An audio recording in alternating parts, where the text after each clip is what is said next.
Chopper ఎగరటానికి VIP ఉంటే ఎగరటానికి ఇబ్బంది అట.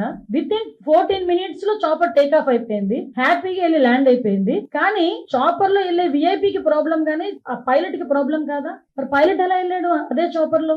ఒకసారి మనం ఆలోచన చేసుకోవాలి కదా ప్రజలందరూ కూడా. అదే విధంగా మీరు అబ్జర్వ్ చేసుకుంటే ఎంత అంటే ఒక క్రిమినల్ సైకాలజీ ఉన్న వ్యక్తి పొలిటికల్ లీడర్, మళ్ళీ ఎందుకు చెప్తున్నానంటే నాకే చాలా చిరాకు అనిపించింది. ఇలా కూడా ఆలోచిస్తారా ఒక పొలిటికల్ లీడర్స్?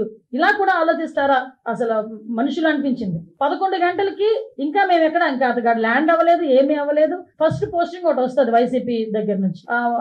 ఎక్కడ పడితే అక్కడ పోలీసులు అడ్డుకుంటున్న, వైసీపీ నేతలను అడ్డుకుంటున్న పోలీసులు మమ్మల్ని అక్కడ వరకు రానివ్వట్లేదు అని ఒక పోస్ట్ పెడతారు. విత్ ఇన్ 30 minutes లో హెలిప్యాడ్ దగ్గర భద్రతా వైఫల్యం, పోలీసులు ఎవరు లేరు. అక్కడేమో పోలీసులు ఉన్నారంటాం, ఇక్కడేమో పోలీసులు లేరంటాం. అసలు ఎలాగ జనాలని ఎలా సైకలాజికల్ గా వాళ్ళు ట్యూన్ చేయడానికి ప్రయత్నం చేస్తున్నారని చెప్పడానికి మీకు ఒక ఉదాహరణ చెప్తున్నా.